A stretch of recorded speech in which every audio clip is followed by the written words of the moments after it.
What's up, everybody? This is Read the Bible with me. I'm Stan Jr., and I'm so excited that you've made it to day 50 of the book of Genesis. This is our last day in the book of Genesis, so I'm so thankful that you decided to read with me. Now, I just got to thank my patrons, because those are the people that make all this possible. All these videos I do have to be stored somewhere, and so them donating $1, $5, or $10 a month really helps me accomplish this goal of reading the entire Bible. So I love y'all, and I'm so grateful for you, and I pray for you every day. I've got a whole list here that I'm scrolling down on of all the people that I pray for every single morning because of their generous donations. So pray about becoming a patron. You can click the link in my description if you'd like to do that. Let's look at chapter 50 of the book of Genesis.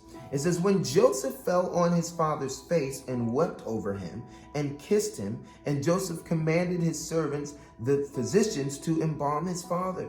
So the physicians embalmed Israel. 40 days were required for it, for that is how many are required for embalming, and Egyptians wept for him for 70 days.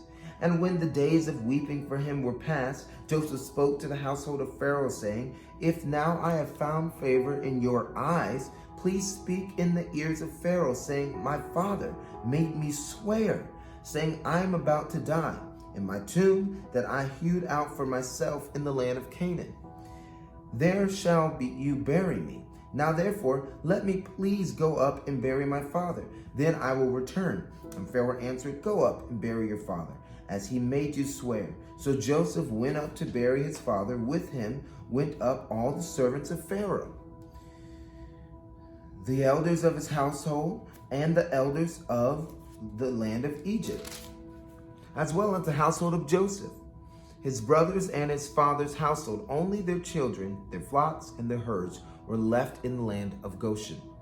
And there went up with him both chariots and horsemen. It was a very great company.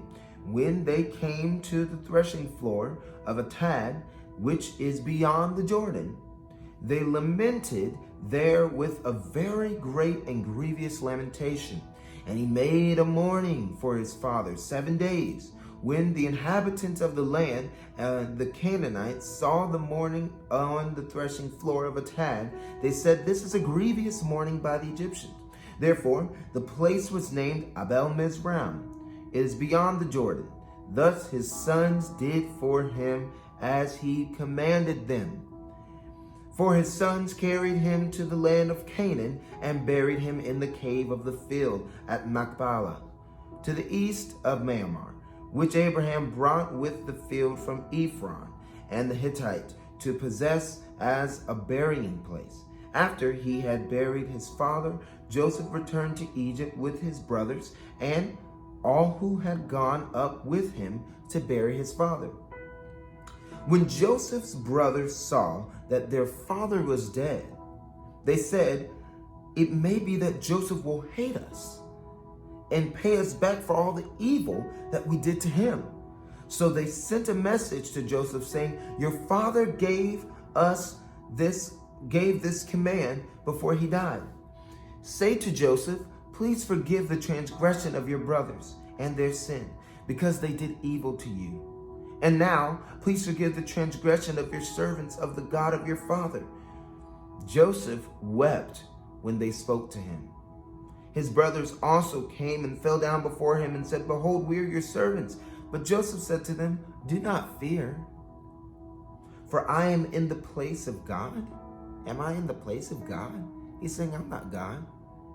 As for you, you meant evil against me, but God meant it for good. Somebody needs to know that everything in your life that's happening, the devil may have meant it for evil, but God has a greater plan for you. He's got a bigger goal for you in mind. He has got something else on his agenda. And the devil is nothing but a prop and a puppet. God will use the devil for his will. And the devil's dumb enough where he doesn't understand what's going on. And so God is in control. God knows what he's doing in your life. Trust the Lord. Even when it's hard to trust God, trust him. And when you don't see what he's trying to do, you don't understand his plan, trust God, because what the devil meant for evil, God meant it for good. And this is the good that Joseph meant it for in his life. God meant it in Joseph's life for, to bring it about that many people should be kept alive. Many people, many leaders of movements suffer for the greater movement. Martin Luther King, Malcolm X, Marcus Garvey, they suffered because of the many. And that's what it takes to be a leader. Thus he confronted them and spoke kindly to them. He says, so do not fear. I will provide for you and your little ones. So he comforted them and spoke kindly to them. Verse 22, so Joseph remained in Egypt, and he in his father's house. Joseph lived for 110 years. And Joseph saw Ephraim's children of the third generation, the children of Machir, the son of Manasseh, were counted as Joseph's own. And Joseph said to his brothers, I am about to die, but God will visit you and bring you up out of the land to the land that he swore to Abraham, Isaac, and to Jacob. Then Joseph made the sons of Israel swear, saying, God will surely visit you, and you shall carry up my bones from here. So Joseph died, being 110 years old. They embalmed him, and he was put in a coffin in Egypt. And that was the entire book of Genesis.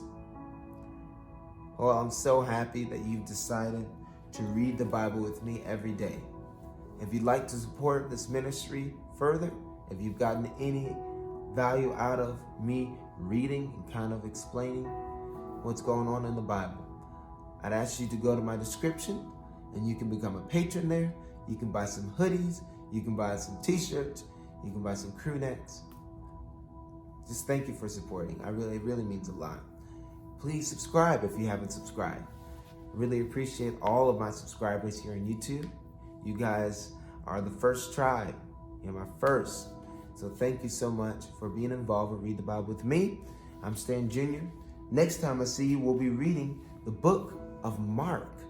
So we went from Matthew, then we did Genesis, and now we're going to go Mark, and then we're going to go to Exodus. So we'll go back and forth, New Testament, Old Testament, till we finish it all.